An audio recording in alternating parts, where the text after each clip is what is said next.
Welcome to the Exploring Unschooling podcast. For countless parents, the journey to unschooling has redefined childhood and transformed their family relationships.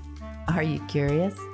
Together, let's explore what living and learning looks like without school.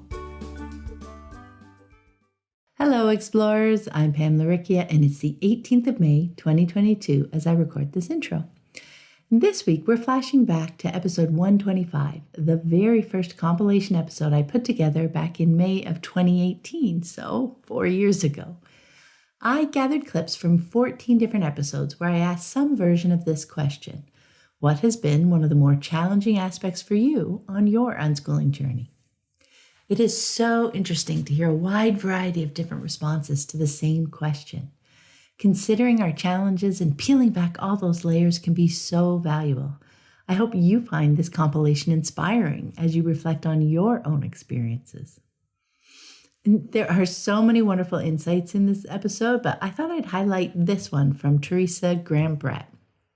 She said, "What has been and continues to be most valuable for me personally has been the ways in which it healed me from the experiences that I had in my own childhood. This unschooling journey has been so much more about my journey. I don't want to diminish, of course, the impact on the child and the world that we create, but it's in that belief that we all can be whole. We return to wholeness as adults, and we create a space for them to remain whole to the greatest extent possible." So many of us soon discover that the initial season of deschooling is much more about us than it is about our kids. We have so many childhood experiences to process and many cultural ideas we've absorbed over the years to sift through and see if they truly do make sense to us. That can definitely be a surprising twist as we first dive into our unschooling journey. And I love how she describes the essence of the journey for adults and children alike: wholeness, a belief that we can all be whole. That as adults on our deschooling and unschooling journey, we are encouraged to return to wholeness and to cultivate a loving and supportive space for our children to remain whole as much as possible. And that's an important point because striving for perfection is a whole nother challenge for us to unpack. And I think we'll leave that for another episode. But before we dive in, I want to take a moment to thank everyone who has chosen to support the podcast through Patreon. I deeply appreciate all my patrons. Your generous support is instrumental in keeping the podcast archive freely available to anyone who's curious and wants to explore the fascinating world of unschooling. If you'd like to join my community of patrons and scoop up some great rewards along the way, check out the Exploring Unschooling page at patreon.com. That's patreon.com/exploring unschooling. Now, let's get to the episode.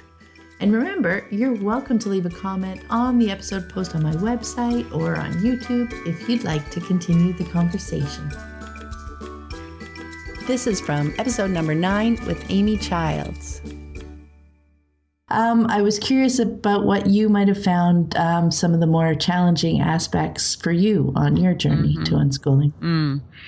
Well, my quick answer when people ask me, when people would hear that I was unschooling and they didn't know what that meant and they were thinking that it meant something like school at home, they would think, oh, that sounds so hard because I can't control my kids, or they won't do anything I say, or because I don't even know algebra, I can't teach them algebra.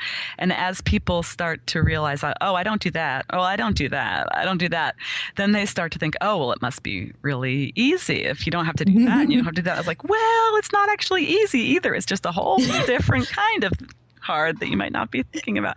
And the hardest thing for me was having a dirty house for 15 years. And that's sort of a funny answer, but it's also really emblematic of something that I think a lot of people struggle with. This kind of, they think that they can have sort of a life where a schooling kind of a life and have an unschooling life at the same time. And it just isn't, you do have to give up kind of this idea of control and how what a house is supposed to look and how a family is supposed to look and how a day is supposed to look. You just have to keep giving up control over that and learning that life is a lot more slapdash in a way. I mean, like, it's over here, it's over there. And actually, that's the second thing I always say is second hardest thing about homeschooling or unschooling was driving 3 kids in 3 different directions all the time. And again, that just shows how much time and effort and attention it takes. It's a shorthand way of saying, well, you as a parent, you need to turn your whole life inside out. You need to focus on what your kids need instead of what you want or what you pictured life was going to be like. And that's what I do with clients. I have a lot of clients who are not unschoolers, but often I'll have an unschooler call me because, I'm unschooling and I thought it was going to be so much fun, and it's not really like, how am I going to get my kids to ever clean up? And it's like, well, actually, the way it's going to be fun is if you let go of that idea of what fun is or what a house is supposed to look like. That's going to be a way faster way to have fun than it is to try and figure out how to get your kids to make your house look the way you thought it should look. That's the kind of stuff that was hard for me, was just reorienting my expectations toward something that is much more focused on my kids' happiness and less on what other people think or what I think in my more judgmental, less open moments. This is from episode number 18 with Jennifer McGrail. What has been one of the more challenging aspects of your unschooling journey so far? So for me, I think it's been figuring out where my own self-care fits in. I tend to be an all or nothing personality, so I figured early on that it was very easy for me to make it all about the kids all the time, which, a certain amount of that you need to do to unschool well, but I had to realize that if I burnt myself out, that I wasn't any good to my kids or myself. So I had to figure out where I fit in the whole of unschooling, and how I could take care of myself and also be there fully present for the kids. Yeah, that's a great point. I remember, struggling with that too. Well, and that's something that changes with time as well, right? Definitely. The things you find that re-energize, that's probably a good word, that re-energize you change over time, and also as they grow, because when they're younger, obviously, and they need more hands-on help, your moments for re-energizing, I spent a lot of time trying to figure out ways I could do it while I was still with them. Mm-hmm. Finding, if it was for me at the time, just a cup of tea while they were doing things, or, a little bit more quiet activity, or just going out for a walk. So they're looking at their things and I'm looking at my things, seeing the gardens and that kind of stuff, and how that changes over time. But it is an important part, because if we don't put our needs into the mix, part of learning out how to all live together, that's a really big piece of it, isn't it?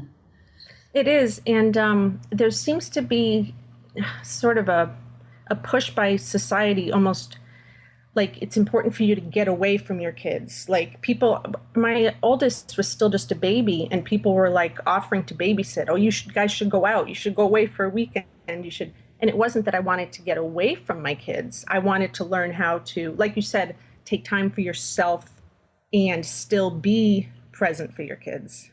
Exactly. I can't remember how many times I was asked, "Oh, well, I'll look after the kids. You guys go do this." It's like, no, but that's not what I want either. Right. It's hard. It's a balance. And I noticed for me, something that was huge was that my kids are all about 3.5 years apart. So once I had a toddler that was getting a little more independent, then all of a sudden I was pregnant, and then I had another new infant who needed me so much. And so for many, many years, it was that way. Then once my daughter, who was our last child, reached toddlerhood, I started to have almost like an identity crisis, because I thought, wait a minute, I'm not having another baby and she's getting more independent. I almost felt like I had lost myself. I had to refine the things that made me happy just for me. So it was a whole new, I had to think, did I used to have hobbies? And so Yeah, it was kind of a big growth period trying to remember what I used to do outside of kids, even things I could do beside the kids. My own hobbies and creative pursuits, and it's been good for the kids to see me doing my own things and getting joy from my own things, a lot of which I could share with them. They could do art with me, and they could do, they love to bake with me. And but yeah, it was definitely a period of figuring out where I fit into all of it. Yeah. Yeah, no, that's a great point. And I love when you mentioned sharing that with them, because for them to see adults doing things that they like to do, continuing learning and everything, that really, really hits home the whole idea of lifelong learning, right? That this isn't something they're doing as kids and we're doing something else as adults. This is a way of living your life. Right. Absolutely. About, I guess, about 3 years ago now, I went and got certified to teach yoga, and that was a big thing. That was when my daughter was getting older, and I was going through my what do I do now? Yes. That was that was a big thing, I think, for them to see me devote time to something that I wanted to do in a way that, something else that made me happy, that was my own. And the kids did yoga with me, and they came to a lot of my classes, and it was fun. It was like you said, it's a good thing for them to see you doing, pursuing your own things. Definitely. This is from episode 22 with Lainey Liberty. What has been one of the more challenging aspects of your unschooling journey so far? We were about 3 years into our journey, and the biggest challenge that we came across was Miro had he turned 13, and his desire to be in community. He fell in love with the lifestyle that we were living. He was learning. We really sort of decompressed ourselves from the role of consumer. And that's huge. We could talk about that. But that's, answering this question, it was almost a side note. We loved the lifestyle. We loved living minimally. We loved being present. We loved not having any plans. And we loved being outside of the United States. There was so much that we connected with from the cultures and communities that we were visiting. But on the other hand, Mira was feeling isolated and lonely. So there was a conflict. He really loved, he was committed to what we were doing. He was committed to this minimalist lifestyle. He was committed to all that we had built and created together. But he was also, on the other hand, feeling this sense of isolation and loneliness. So we traveled back to the United States for a conference, an unschooling conference. And that was the very first time that we had met other unschoolers, although we had connected. I connected them online as I reached out to learn more about the lifestyle that we started to live. And I know I skipped a big chunk of, how we realized we were unschoolers and what that meant to our lives. But you asked about the challenge. So at that point, we had already identified with being unschoolers, and our lifestyle really meshed up with the philosophies surrounding radical unschooling. And we were very clear that we were on path doing this. So when we headed back to the United States for this conference, Miro and I shared about our lives, and we received incredible support and response. But the backwards was Miro hung out with other teens, and he ran around and he sat down. He had these really meaningful connections with teens that were free thinking, that were out of the box, that were non-judgmental, that really saw the world like he did, even though they were not traveling. And there was so much commonality. And that was the point where he said, I found my people, I found my community, I know who I belong with, but here's the conflict. I don't want to go back to a lifestyle without these people. So what we decided to do was, because we were so passionate about the way that we were learning, we decided to bring a group of teens to Peru where we were actually staying and loved and living and learning at the time. And in fact, I'm speaking to you right now back from Cusco, Peru. And this place has really become symbolic of our home and our spirit and our deep love of learning. So we started to organize a retreat to bring back a group of teens that we met at a particular conference, and organized our first retreat. At the time, we were calling it Project Unschool Peru. And it really described the spirit of the feelings and the what we were trying to do. We were trying to create temporary communities here in a place that we were passionate about, but it was for unschoolers. And Peru, Cusco was our main focus. 4 years later, it's really transformed into something else. And we've transformed who we are and how we identify our learning styles. And in fact, we call ourselves world schoolers now.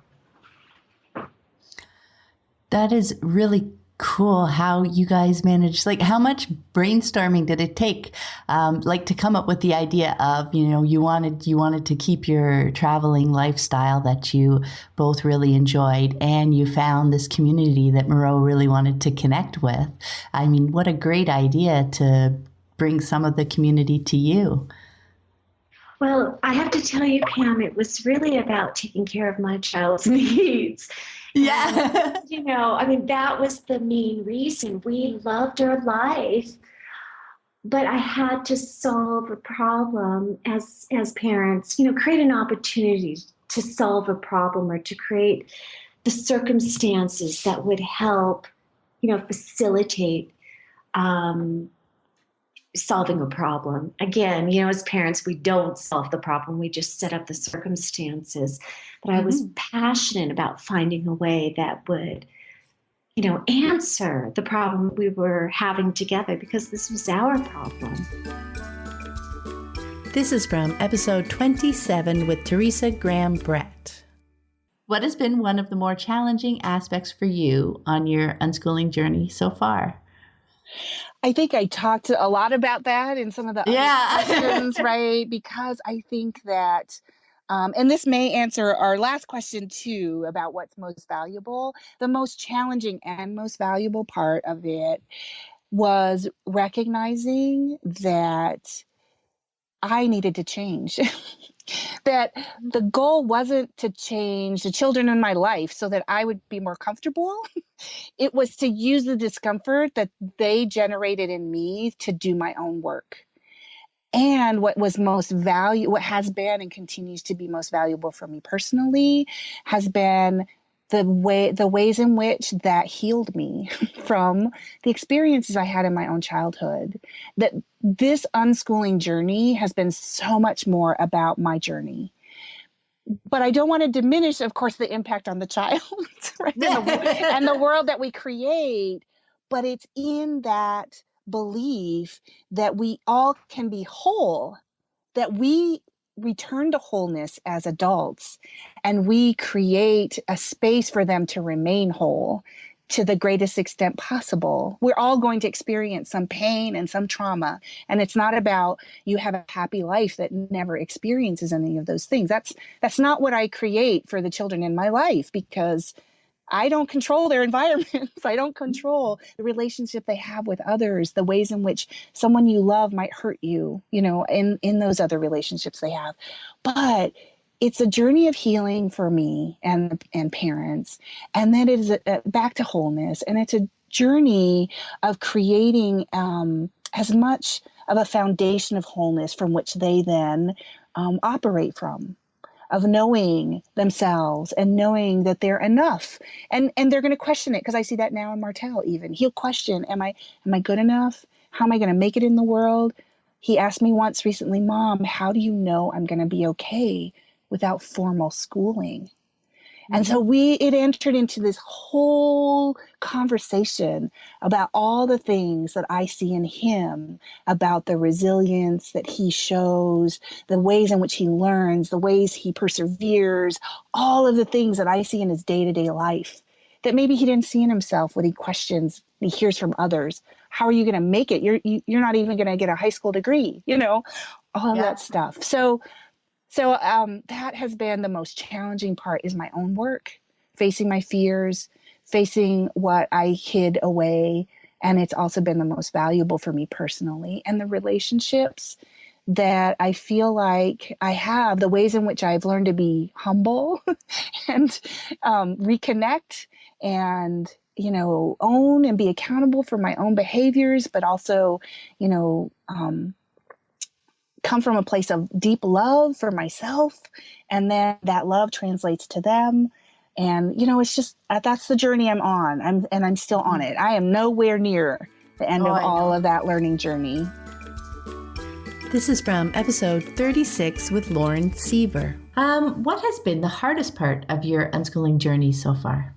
This question I thought was so hard, because I feel like we haven't had a lot of hardships with unschooling. Sometimes life can feel hard, but that's not because of unschooling. It's like, and we went from a lifestyle where River was in school for 6 hours and I was working out of the home for 9 hours. And then we'd come back home together at the end of the day. And it was like we only had the worst of ourselves to give each other. And we're both grumpy and angry and exhausted. And so going from that to a lifestyle where he's home so much more and I'm home so much more and we're together so much more and there's no pressure to do stuff he doesn't want to do, and I'm working a job I love, and I'm like we're both really fulfilled and happy. I feel like it's only made everything better and easier and more wonderful. And I think sometimes parenting can feel really hard, and living as a member of a family can feel hard. But unschooling actually makes all of it easier and better. And so I didn't have a good answer. This is from episode 41 with Jamie Maltman. What has been the most challenging aspect of moving to unschooling for you? See, for me personally, I don't know that I really have an answer to that. But within our family context, I know there's been a lot more for Monica. The way that, first of all, actually, when I first started learning more about unschooling and I started sharing that with my mom, she said, wow, I wish I had this information. I probably would have done this with you guys back in the early 80s. Whereas when we started talking about even the idea of homeschooling with her mom, they thought we were crazy, because they come from, very traditional. Actually, it's interesting. Even there's another layer of context there. My wife's parents are both Chinese background, lived in different countries in Southeast Asia, and then came here for 1 year of high school and then university, and then settled here ever since. So, and they also came from very large families. So in their situation, it was a privilege for your parents to be able to pay for you to go to school, and not all of their siblings necessarily even got that chance. So with the fact that we have a free system here that, worldwide is at least pretty good, and for us to opt out of that but still pay for it through taxes sounds completely crazy to them. So just on that sort of practical, and then of course it also means that we're going to need to spend a lot more time, so we can't work. So then there'll be less money. So the practical aspect of it to them sounded nuts. Then her mom had all the different, her mom was actually very, very worried that we were going to stunt their intellectual development, that we're going to stunt their social development, all these different issues that she had. So the toughest time for us was every September, especially from the time where, because Alex and then his cousin Rex are the same year school-wise. So when Rex was first entering into junior kindergarten, that was a really stressful point for Monica, because we were just getting, there's a lot of back and forth.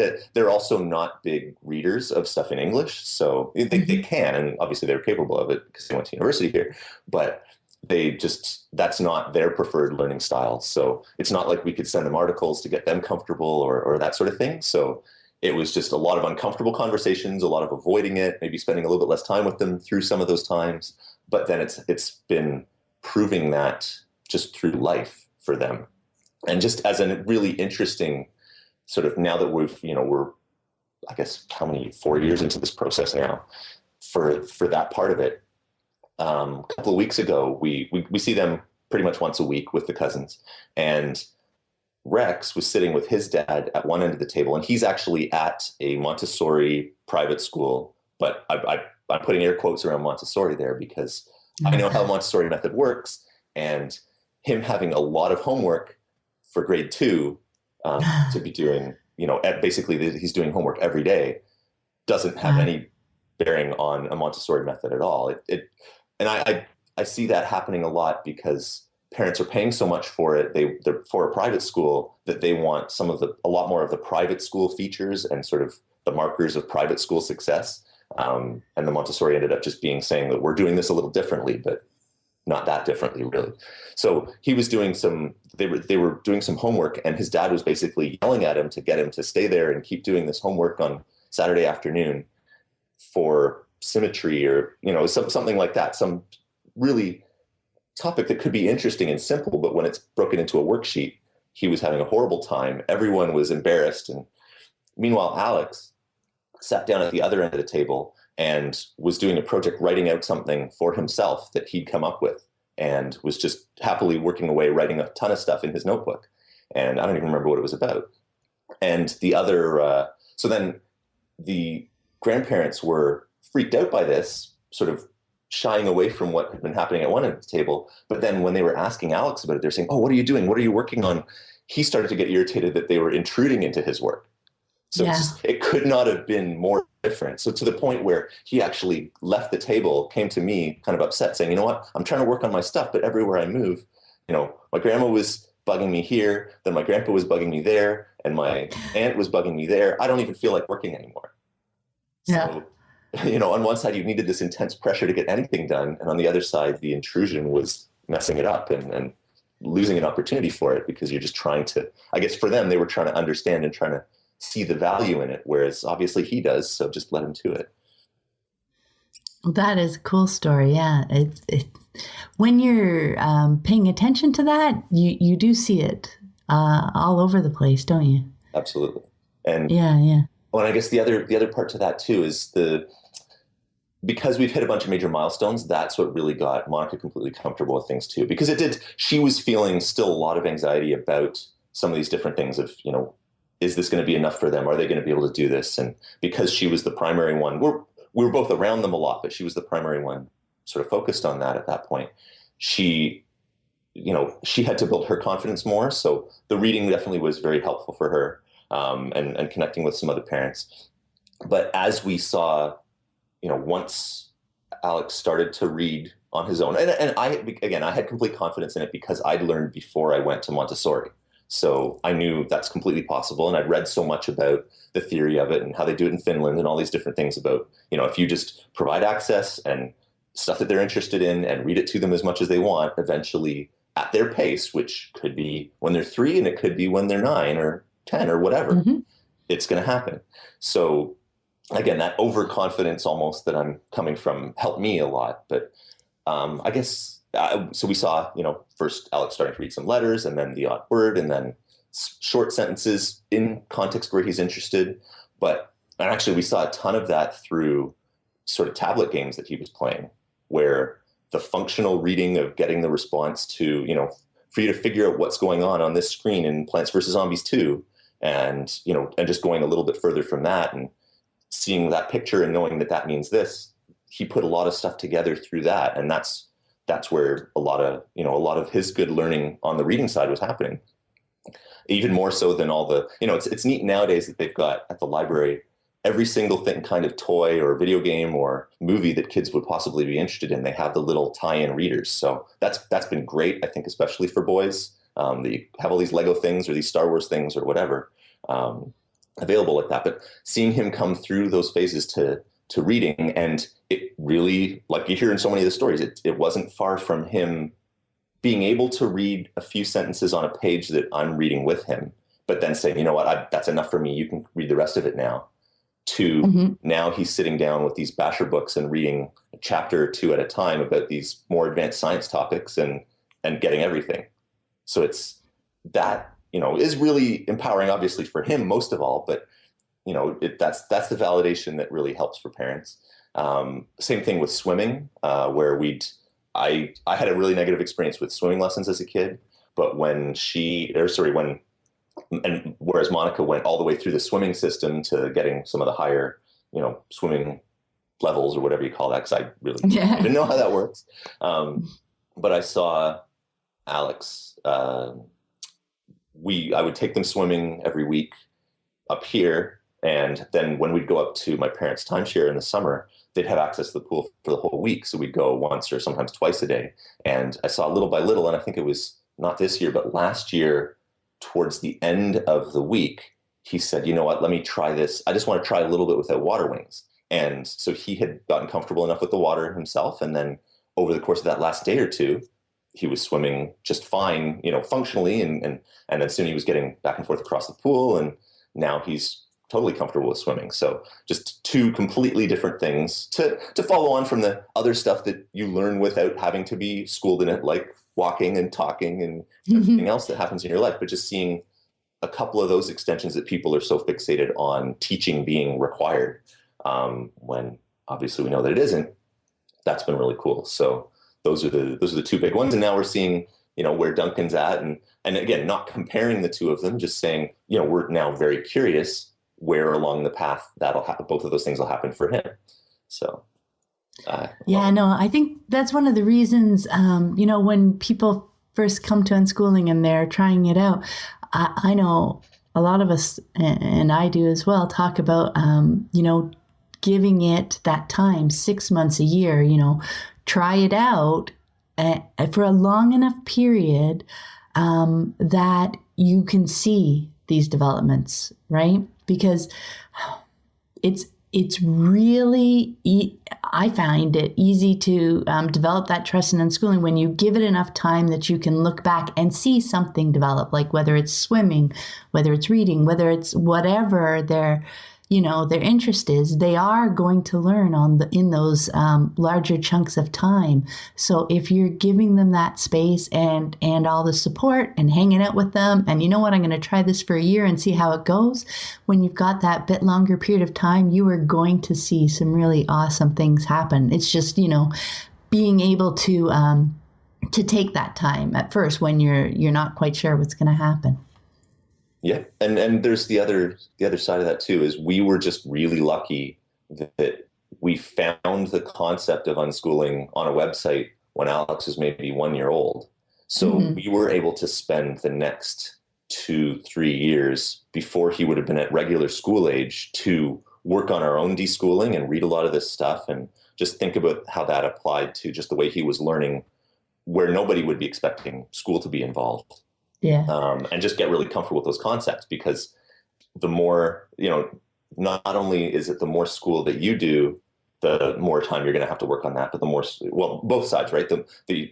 If your kids do go into school, there's going to be even more time that you're going to need to wait to really be able to see that yourself and to give them the space and the comfort level that they're going to be able to do that. So I just think we're really lucky, if everyone that was ever going to be interested in this would look at it when their kids are born, that would be great. But obviously that usually doesn't happen, because that would only usually happen if you come across some other friends of yours that probably were already doing it. Otherwise, you're going to have some experience with school probably along the way first.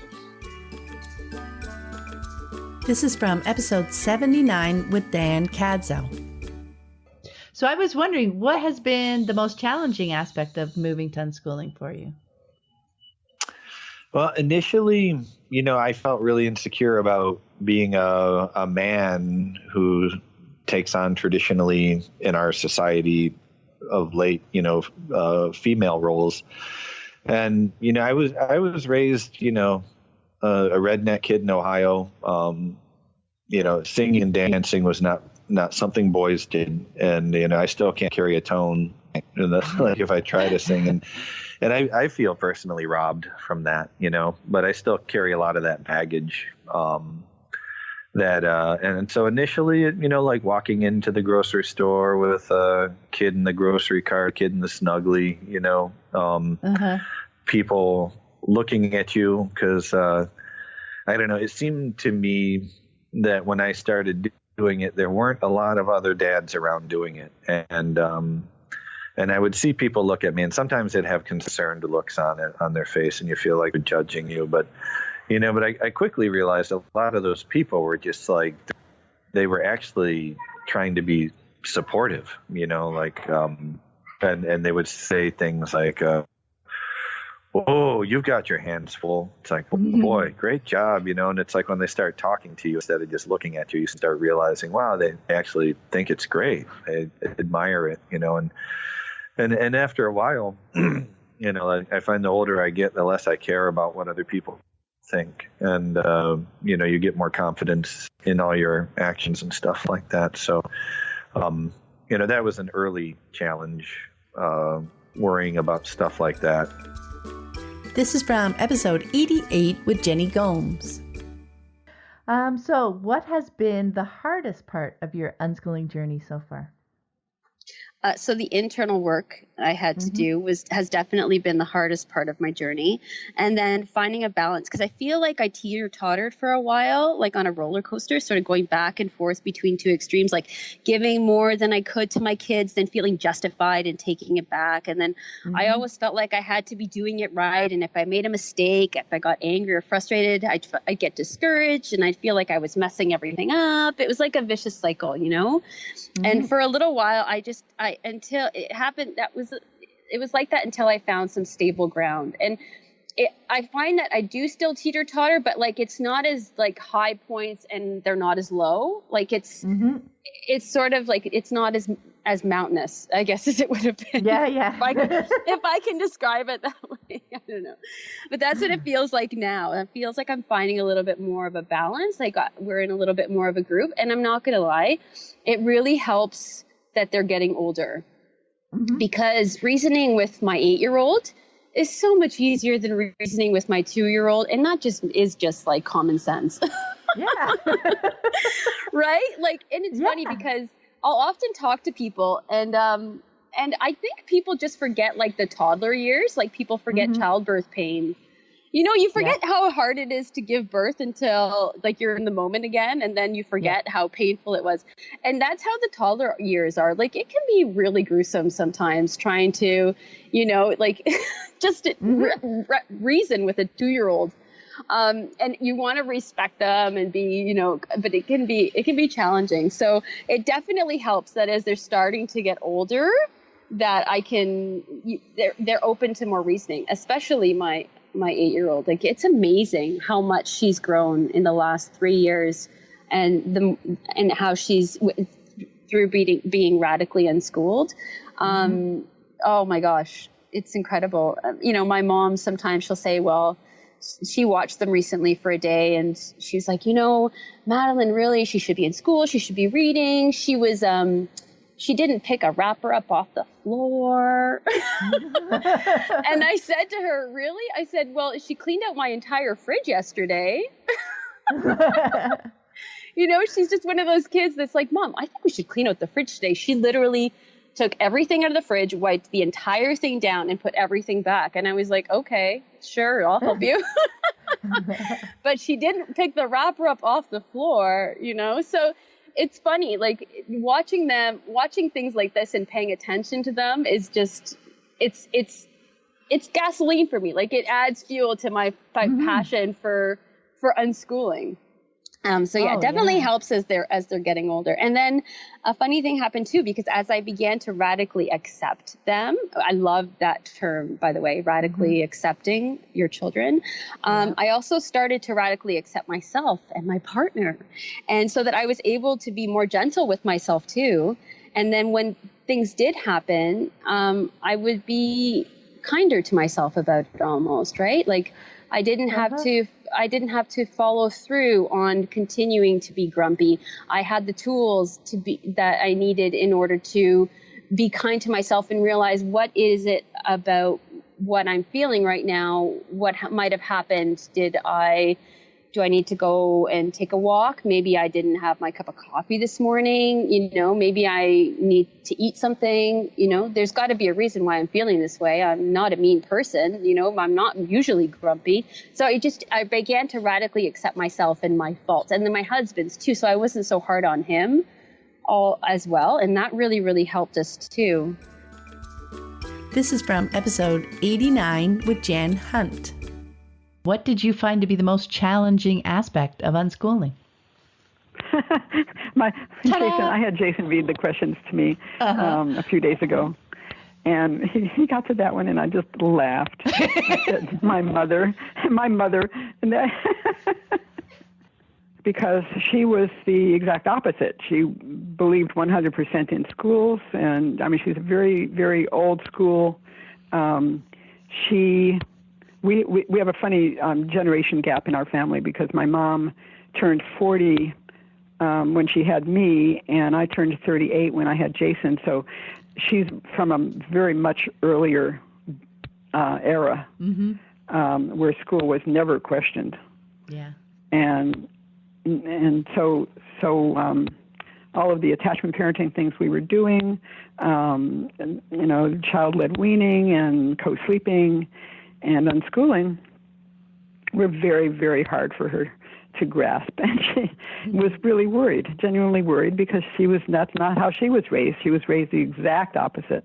And so she had to, it took a long time for her to come to accept the fact that we were doing all these things. And but it's funny. I joked once that when my book, The Natural Child, I really should have dedicated it to her because a lot of those articles were actually long letters that I wrote to her to explain what we were doing and why.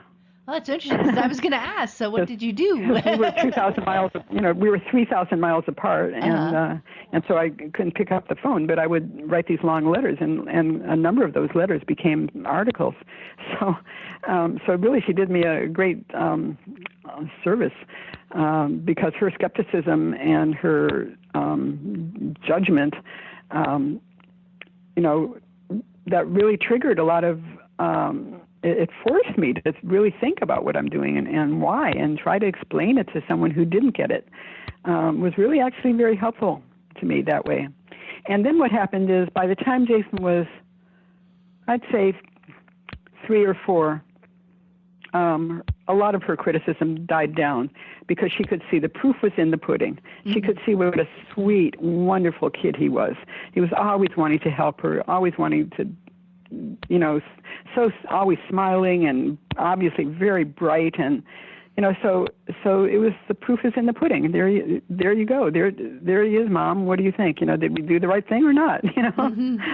So she never admitted that, but it was clear from the fact that her criticisms, became less and less over the years. Yeah.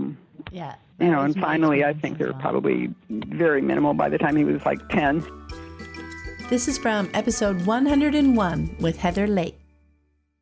So I was wondering, what's been the hardest part of your unschooling journey so far, do you think? Well, the deschooling process was very interesting to me. And obviously in a lot of ways, we're still deschooling and still working through that.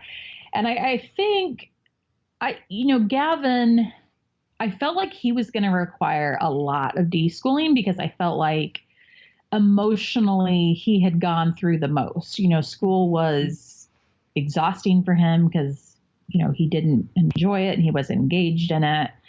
And, the way that his teachers had talked to him and communicated with him, I felt like he was going to require a long time to just hang out and chill and kind of like emotionally recover from that whole experience.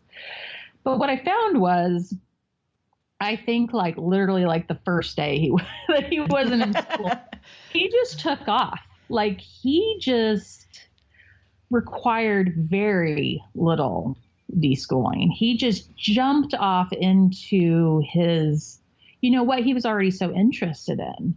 And it was just kind of like, you told that kid, you're not going to school anymore. And he's like, awesome, and he was just off to the races, just learning a lot. I mean, he did have some, things that we had to kind of talk through and work through, but really his deschooling process was much less. And it was really my 13-year-old, who really needed a long period of deschooling. She had really embraced school. She was good at jumping through all the hoops. She was more like me, much more conventional thinker. And so she was really the one who, I didn't anticipate. I guess I thought of deschooling more from an emotional standpoint. And she was the one that she's really just coming out of kind of an active deschooling process. So she just kind of struggled in the beginning with wanting to learn subjects. And, I would think, oh, you'll be so excited. We don't have to do that anymore. But for her, that was kind of confusing. And it just took a long time for her to kind of understand that whatever she's interested in is as important as any of those school subjects. So it took her a long time to embrace it and to really start to trust herself. And, I think like she loves making slime, and I think she didn't hold, a value to that. Like to her, that's just, just something she's doing, it's just a fun thing. Something fun, yeah. Yeah. And she didn't realize like that's as valuable as anything else. If that's important to you, then that's great. Keep working on that. And she's had a lot of learning that she's gotten, through things like that. But it just took her a long time to really trust herself, because I think when you buy into school, someone's constantly telling you, you're supposed to learn this and you're supposed to learn this. And she really just embraced that. And so it took her a really long time to kind of understand that someone, I'm not going to bring her a list of things she's supposed to know. The school, she's not in school, so they're not going to give her a list. So, and it's really up to her to figure out what's important to her and what she values.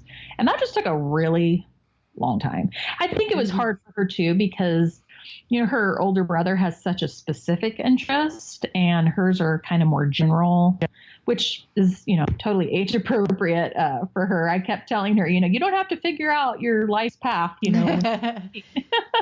But that just took a while. And I mean, even just a few months ago, she was, I think, kind of feeling a little confused or wasn't sure, where to put her energy. So we were just, having a heart to heart about that and just trying to talk through that. And I just said, what do you really want to do?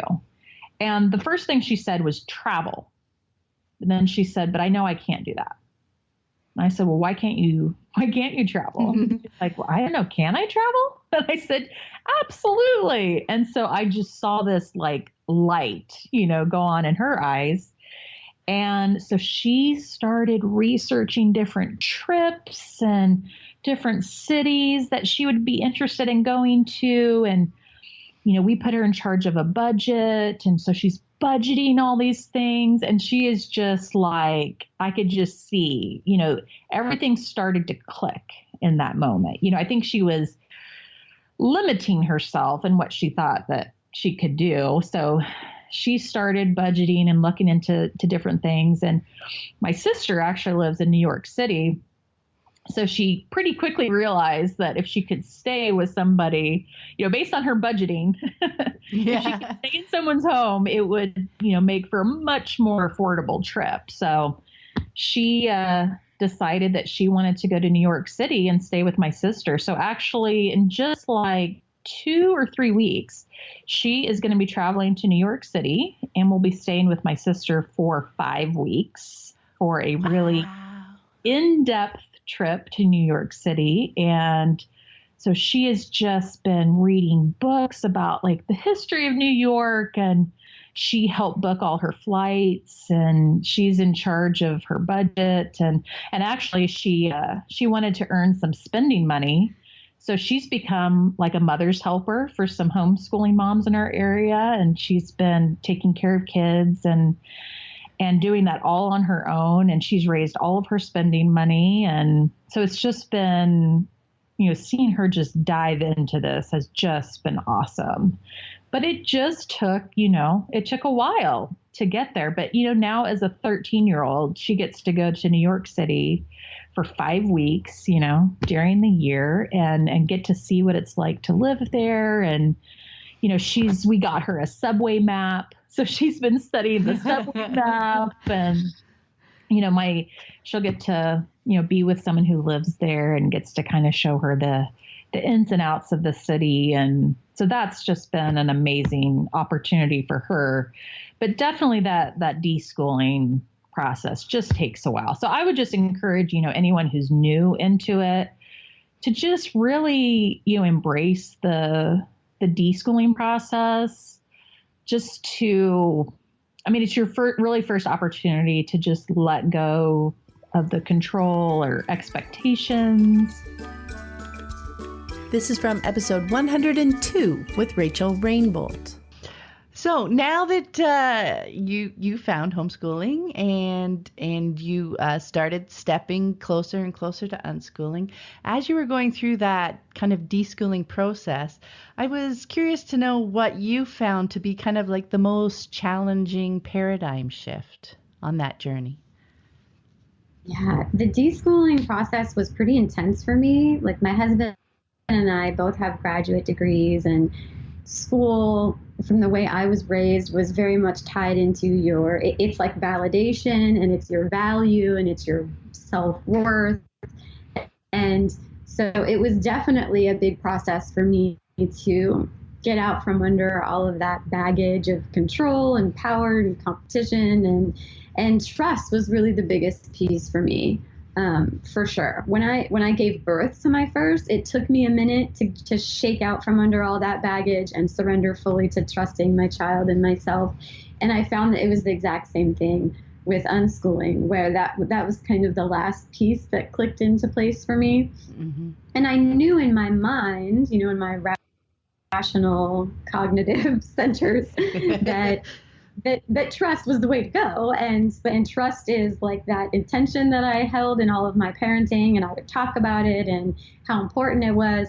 And having that click in the schooling area and the education, realm was the last piece to like fully 100% through and through click in place.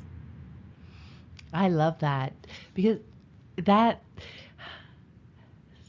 I'm thinking back to my journey as well. And yeah, when that seems to be the last piece, because it's like, it's the biggest piece. It's that kind of hump where you can almost relax. It's like this deep breath that you didn't even know you were holding, right? Oh my gosh, yes. And it seems like you can say on the surface level, like, I absolutely trust my children and I trust them to lead this journey. But then in the back of my mind, there were little thoughts like, oh, but what about gaps? Like, mm-hmm. But what about, this, that, and the other? And when that like 100% of the trust finally clicked all the way even to those like back corners of my mind, that's when everything really started to soar and feel amazing and be wonderful. Like I had to get through I had to let go of those last like societal expectations and pressures and just let those last ones go, and then to be fully into trust with my kids. And then that's when things really started to blossom. Yeah, that's beautiful. And it's so true. I mean, that's the same experience that I've had. And you can't really anticipate, can you, what it's going to be like at that point?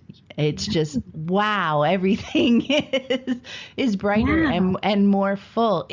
And I don't like to leave the mistaken impression that at that point it's easy all of a sudden, right? I mean, life is still life, but that trust helps you sink into each of those moments, doesn't it? Just so you can totally be there with them and processing, and it quiets all those questions that were usually flowing in the back of your mind, doesn't it?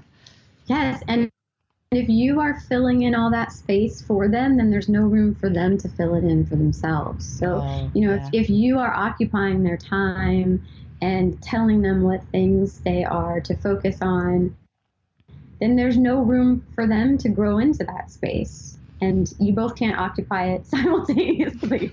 So once you have fully surrendered to the trust, and there's all of a sudden all this space for them to blossom into and to fill in and to grow into and to take hold of. And then there's just so much magic that comes from that. I love that image because, I mean, that is such a beautiful way to describe it. I hadn't thought of it that way, because you are now, once you're fully trusting, you're able to really let them be. That idea of space for them to fully be themselves. I love that, because now, and it's not distant. Yeah, it's just like holding space. Like you're right there with them, but you're holding the space for them to grow and to fill in. This is from episode 105 with Nick Hess. For you, was the most challenging aspect of moving to unschooling? I think it had to be family. Because me and my wife, she's pretty much, we're always on the same page with a lot of things in life. But our family could have been pretty not supportive. It's like, you guys are crazy. Yeah. It's just like that whole thing. And I think that was a challenge, because you're constantly having to, like, a Facebook post would just trigger somebody, and it's like, your cousin's daughter's a teacher and she wants to fight with you. Why? Yeah. So I think that was like the biggest part. And as the years go by, just like when people try to ask me to go fight their unschooling fights, I'm just like, I'm over it. If people get it, they get it. If they don't, they don't. And I can talk to them. But so many people just like, how dare you? Kids need school. And it's like, I'm at this point where I've seen it in my own life. I see it in my children's lives. I see the incredible things my children do. It's just the family. It's hard because sometimes people are close to their family, and it's just like the family at them every day. But it's just when you finally get over just not caring what they think anymore, and just like, hey, we know what we're doing. At the end, you'll see our kids flourish and everything. And I think that's the whole point. It was just, I think the family was probably the hardest, the most challenging aspect of it all. I mean, the years ago when we started this all.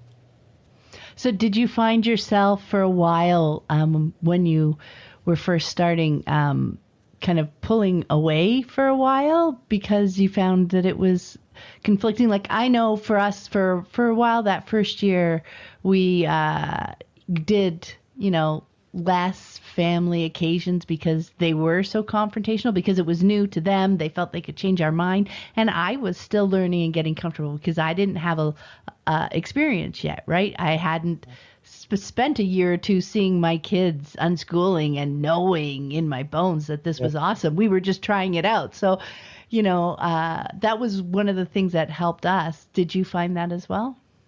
Well, I think the biggest thing that really helped us is we moved from California, and all our family, both sides of our families in California, and we moved to Arizona.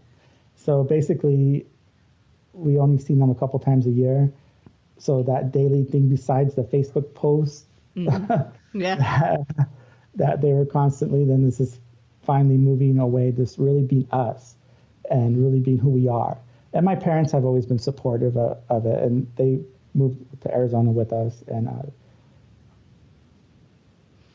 it's just that whole support of that with us, my wife, and us as a team, as a family, I think helped. And that whole move really helped a lot, where it wasn't every day, just the bombardment of it every day. This is from episode 106 with Kelly Callahan. Now that you've chosen this path and they didn't go back to school after Christmas, what did you find to be one of the bigger challenges as you were deschooling? I thought so much about this question this week and how I wanted to talk about it because, despite the fact that it feels like it was this very natural thing for us to be, there weren't big problems. Mm-hmm.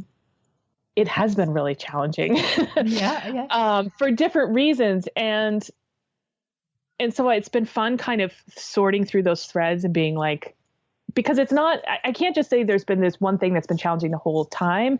In the early years, it was kind of all the superficial things. And I think them to be superficial now, like screens, food, sleep, that were just kind of these topics. And some of that for me was, I know a lot of people I've heard say that like they started attachment parenting and that led them into unschooling because it seemed like this seamless transition. But actually for me, something that was wound up in attachment parenting for me, which we did do, we co-slept, we breastfed on demand, we did all that stuff, was the way that it was married to a kind of natural parenting that has a fair amount of control in it, point of view. Like, yes, you're going to get, you're going to feed your kid when they're hungry, but it's only going to be the foods that you choose, and it's going to be natural, organic, no sugar, no, all that stuff.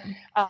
Which, I mean, I've always been into kind of natural food and healthy living my whole life. So I think that's also, a lot of it's me and what I was gravitated to, but, and also like the no screens and the Waldorf and the wooden toys. And so a lot of that I had really absorbed quite deeply. And so peeling that apart was a big challenge. And that's kind of what it's morphed into, that I've realized is that really there's nothing about unschooling that's challenging. It's all about what you're attached to and how strong your attachments are and your ability to look at those. So, I mean, not to be like super esoteric, but if you ever watch The Matrix where he goes to see the Oracle and he sees the little boy bending the spoon and he says, it's not the spoon, it's only yourself that's bending. And I think that's how I feel about unschooling now. It's like, it's not, and I've heard you say this over and over, when there's problems, like people like, it's not the unschooling. Mm-hmm. And it's like, I feel it down. Like the things that challenge me are never the unschooling. It's really because I'm super attached to something and being some way or some idea I had about it. The idea I had about what it meant for my son to want to play video games all the time, or, what it meant when my daughter really did want to be taking classes and kind of keep one foot in like structured learning world, like when I really wanted to be like full scale unschooling. So the thing that makes it easier is when I take all of the things that I learned from listening to your podcast and the things that I read, which is, giving space and seeing what's really needed and not trying to rush in and control it and trusting and then those things, like that stuff is never about the thing. It's always about how you approach it. This is from episode 111 with Jan Fortune. I was wondering, what did you end up finding to be the most challenging aspect of moving to unschooling?